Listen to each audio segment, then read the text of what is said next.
Hello and welcome back to the second part of No Expectations Chess.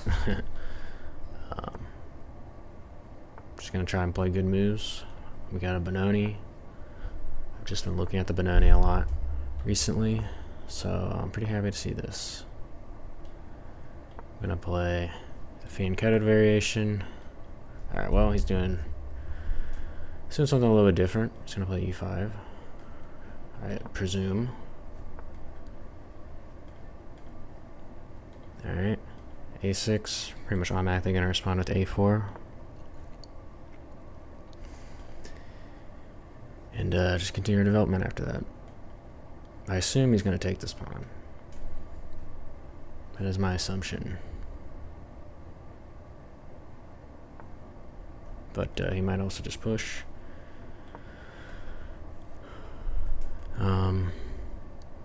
It's kind of difficult because I play the King's Indian differently than I play the Banco. I usually like to not the Banco, the benoni. The benoni I like putting my knight here. With the Banco I like putting with the King's Indian I like putting my knight here. So it's kind of difficult trying to determine what he wants to do here. I'm gonna play this. He isn't fianchettoed, so it's not really a benoni, but it's kind of it's the same structure really. He's gonna go here, I guess. I'm just gonna go up if he does. Now that's a weird move to me. This seems like knight takes is screaming to be played. Frees up my bishop, damages the structure, but maybe he gets the center out of it. I'm not entirely sure. It just seems like a very weird move. Don't know what is wrong with me just taking here. Okay, the square is double covered, but I don't know how he gets to that square. Yeah, I'm definitely just thinking take, castle. Although he can fix his double pawns, can't he? So I guess that's the trade-off for me.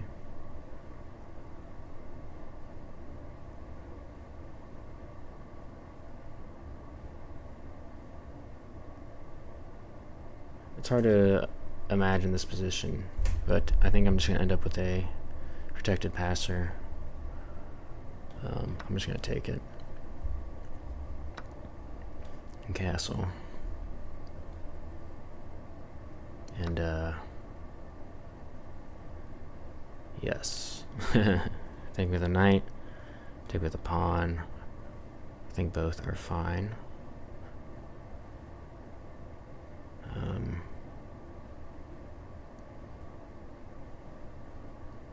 I'm gonna take with the pawn.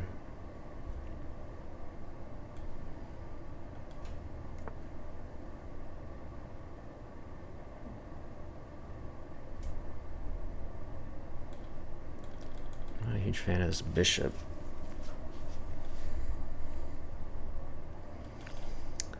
I kind of want to put my bishop here. Okay, I'm trying to figure out what I want to do in this position. I mean, it's just a weird benoni, or it's a weird King's Indian and a benoni. He's giving me a protected passer, which is like the main thing. I think I'll want to trade off this knight. I can always protect this, but maybe my knight wants to use a square. Maybe I should go here, takes, and then knight here, and then I have this because this. I don't want to go knight here right away because I can just take, obviously. So I'm guessing this takes, bishop takes, knight here, and if bishop back, pawn here, if bishop here, knight takes. We got all sorts of stuff. I think our position is doing just fine.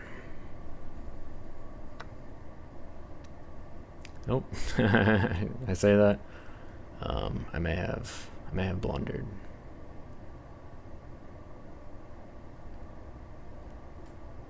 Yeah, yep, that's what I did. That is okay.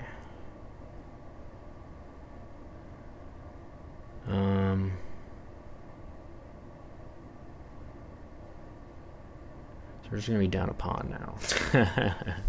I for some reason didn't see that. It's okay though. Okay, what am I thinking? If knight takes, bishop takes, seems just bad. Pretty much everything seems bad now. Yeah. I'll take the bishop, even though that's a bad bishop. Feel the need to move quicker all of a sudden. The position has been spoiled. We can go here maybe. Get clean development for our rooks, but frankly, that really sucked. Okay, he wants to push b5. Let me kind of move on this and hit this pawn as well.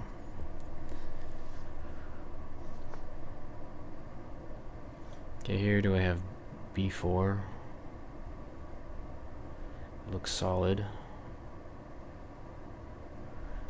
And then if b6, we should go b5 maybe, or something along that line. Although he might just move the bishop here. So that's not a good move. Alright. We're not playing the best chess I've ever played. I think maybe I should start with e5 so I can respond with my knight to d5. Because he's going to go something like this with his own knight. And that's okay. We're down a lot of time. Position's bad. It's pretty brutal. Not gonna lie, but it's okay. And I've definitely missed that tactic before. It's just, I don't know why it's so easy for me to miss. But it is. Well, that's not my goal today. My goal today is to have no expectations, so I'm not worried about making 3,000. I'm not worried about making 2,300. I'm just worried about trying to make some good moves, and you know, we'll blunder occasionally. We're definitely suffering though right now in this position. Okay, we saw this. I'm gonna go knight here. I'm gonna take with a pawn.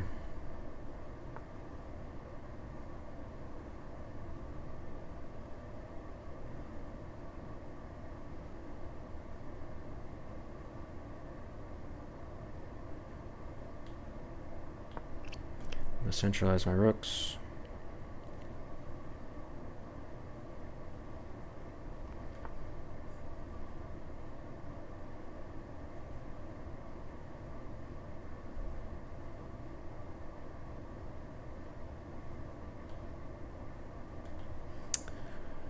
Okay.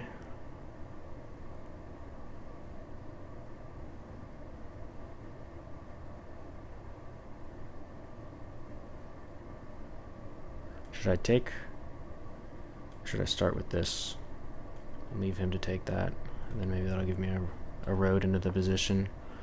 I'll try this first. The problem is he just has the majority there. So it's never going to be super easy. Maybe I can get him to blunder if I play this.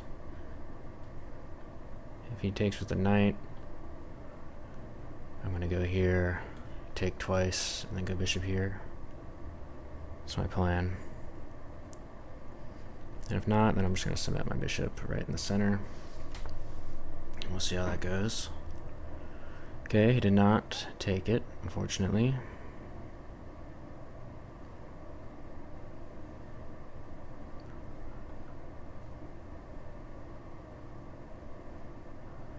Okay.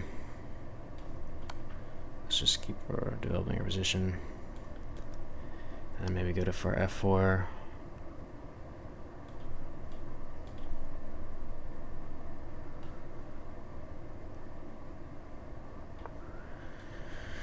with takes in mind.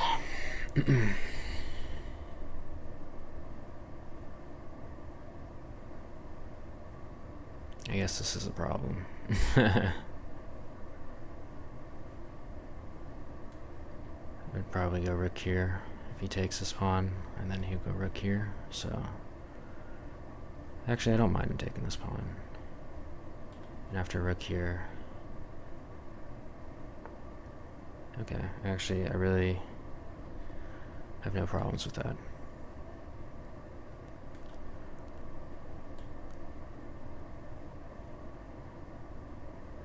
Let me start with b3. I don't want him to play b3, and then we'll play f4 with takes. That'll be my plan of action. We got plenty of time to make some moves.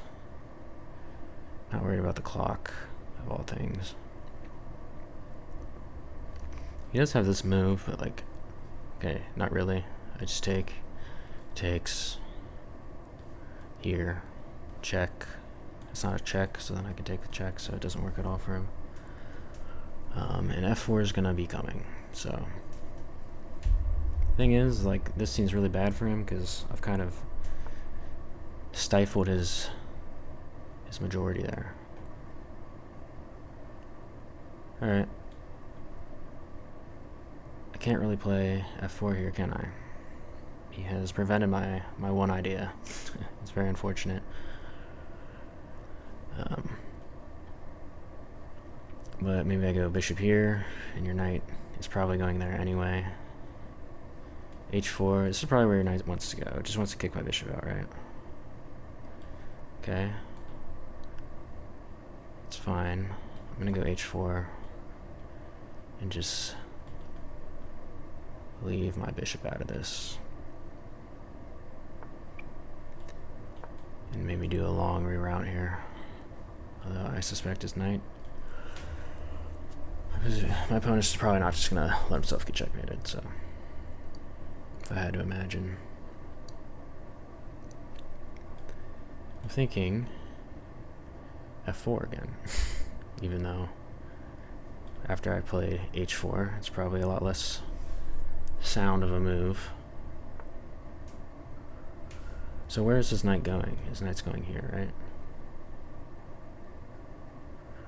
I presume.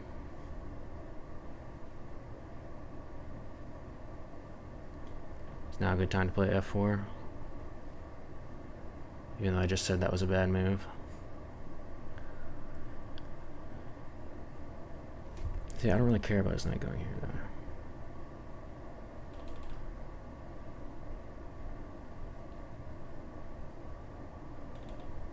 I'm gonna play h5. Let's just try to get a pawn down that board. And now I'm thinking maybe here.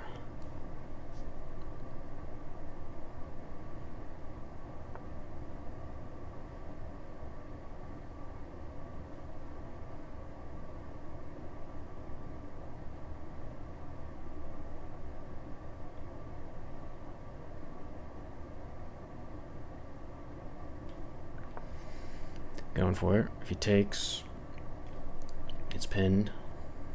I'm going to take this pawn. Doesn't seem to have a comfortable way to address it. I'm way down in time now. That's a problem. I need to be moving a lot faster than I currently am. Okay, interesting. Go here.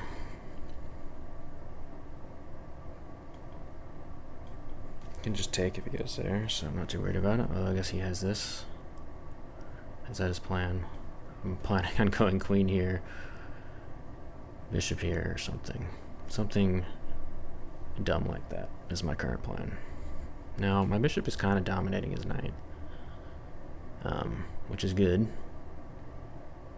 But I think he has ways to make progress in this position.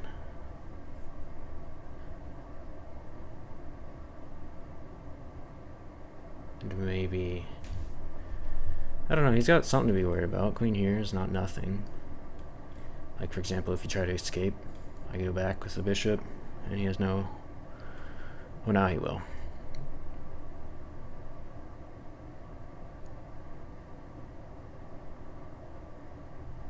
Okay, go fast. Just need to go fast.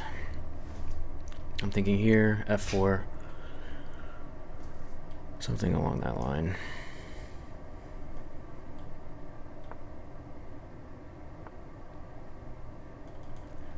Now I'm thinking f4.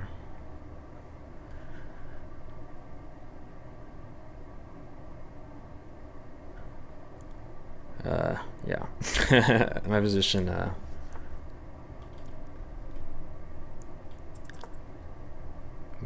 is not great. But we got a passer now.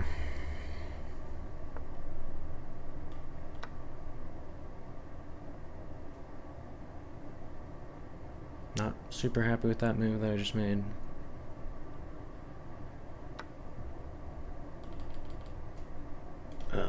Alright, let's try this.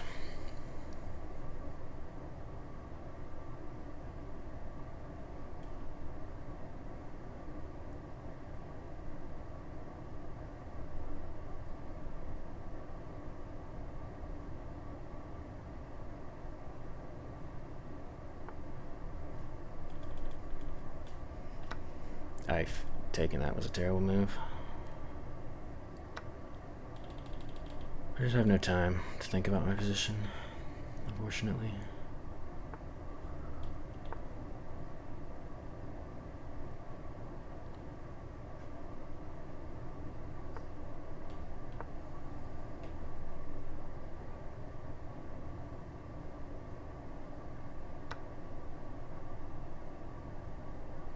My position's lost. Goes here and he wins. Alright, time to resign. I'm gonna go ahead and play another one. Well, let's do the game. Hello everybody. I switched off the analysis screen, so I'm doing the analysis a little bit later. But hopefully with a clear head. I'm gonna go ahead and go over this game. So we had a benoni, except he played this weird d6 e5 variation, which I've looked up in the Elite Chess opening database. And it's not so uncommon. But g3 is not, it says g3 is a inaccuracy here. I'm not really sure why, but mainly I think I'm going to be playing g3 anyway. It doesn't seem to be causing me too much grief in that position, and hopefully I can transpose to more familiar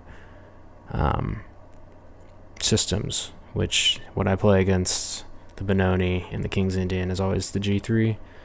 So right now I really don't have a correction for this, other than I don't have a reason for why it's wrong other than the computer saying it's a question mark inaccuracy. If anybody has any information on that, be interested in hearing it, but I think that's fine for me for now. Interesting, it also doesn't like a4 as much as just taking. The thing about that is if I overtake, they basically always get d5 in. Like something like this. Just feels like it always happens. Although in this case, it is just hanging, so I don't know what I'm talking about. Bishop g7. So maybe that's why it works in this case. It's just a slightly different case where he's delaying deciding what to do here. Maybe I should take advantage of that by taking. But it always seems like they get d5 in eventually, and then my position's just not very good, but this must be a circumstance where it works. Alright, my next bad move.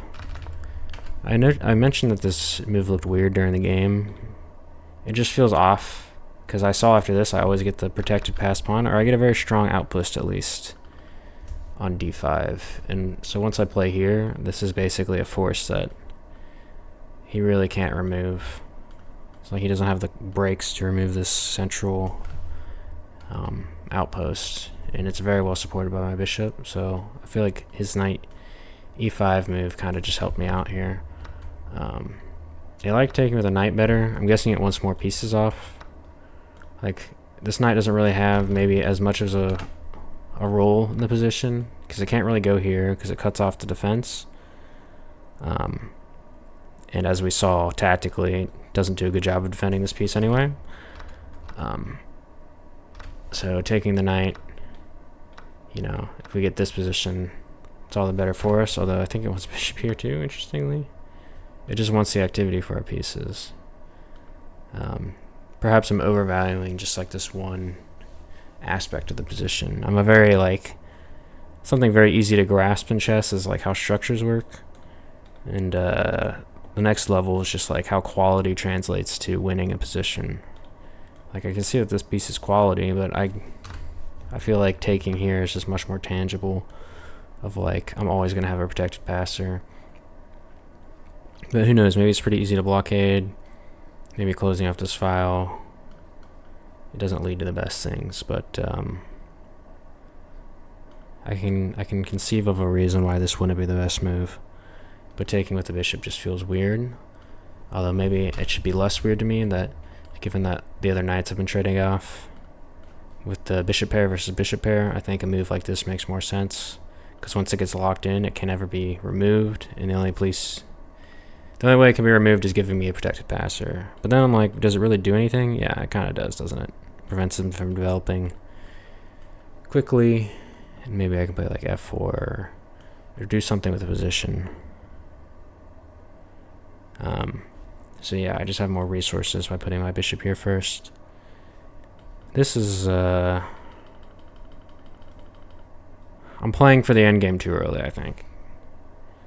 Need to play the more dynamic move. Because how does he win the game with the bishop there? I don't know. It's hard to tell. Alright, queen b3 was not liked at all.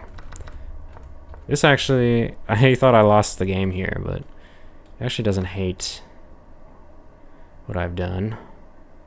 Once bishop takes e7, I mean, my pieces are better than his pieces. I'm better developed as well. I just need to play accurately here. It's really bizarre, though, to, after being down a pawn, give up the queen. I don't really understand this, but the idea seems to be just taking advantage of the small activity that I have. Because now he has to give up this pawn. And if he doesn't, rook takes, like knight here. Like, obviously, this is just losing for him. So, like, the key mechanism that I failed to realize was that how much of an asset this bishop is. Like, his position is 2 moves away from,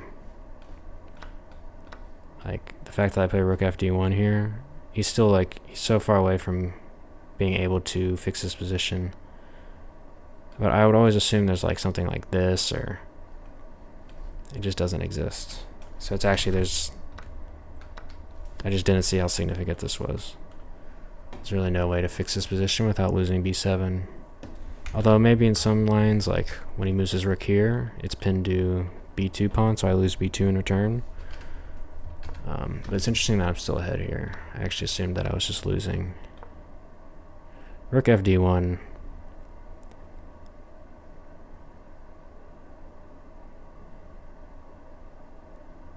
Like, is this really so horrible? Like, bishop...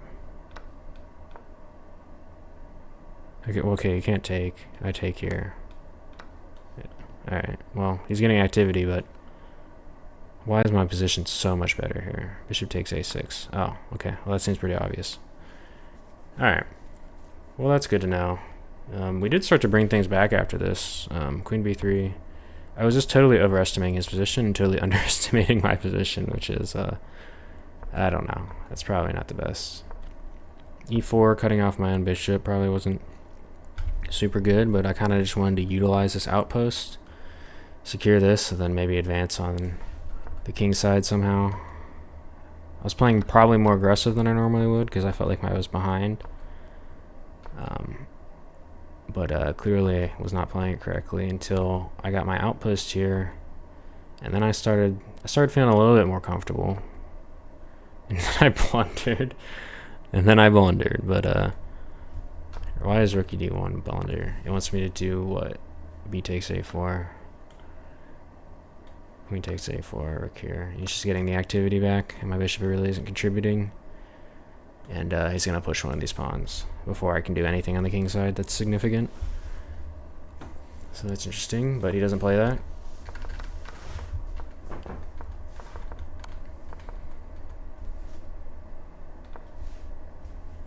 This I did feel like it was a bad move, because he's really closing off his options on that side, and that's where his play is. And as soon as I play b3, he doesn't have this break, and he has to set it up, so it's very He's limited his play, and I'm actually ahead again, which is very surprising. And then here, I'm just trying to create weaknesses on the king side, and he's trying to win a pawn, but he can never really win that pawn because my bishop, he cannot attack my bishop and this pawn simultaneously unless his knight's here. So reroute twice, but then I just reroute my bishop to defend it from a different angle, and things are still fine. And now with the weaknesses on the dark square, my plans are to set up the battery here and checkmate him. And apparently that was a good plan because it's just winning. But obviously this isn't checkmate, and I need to find the correct continuation. And it's just bishop e6, queen e8, a5.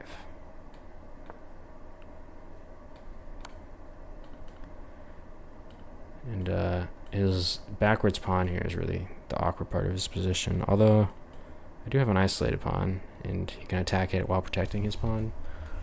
But that's interesting. Anyway, we just have a better position here, but the problem with this game wasn't our position, it was time. We really fell behind in time pretty quickly.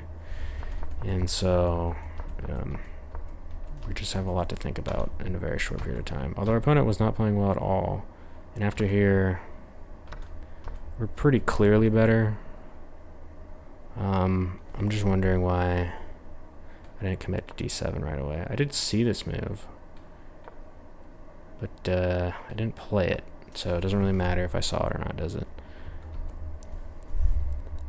Yeah, the thing is we can support this pawn, and if we support this pawn, and not only did it support the pawn, we're also hitting the knight horizontally, which is hard to see, but it's true. We played rook f1. What's my objective with rook f1? I guess I just loosely wanted to advance my rook somehow to deflect the queen, but it just doesn't work, obviously. But we're just running out of time. And then taking here is just really bad. Obviously, if we had played d7, he doesn't even have this move available because the rook sees more the more you advance the pawn, which is why rooks are best behind the pawn.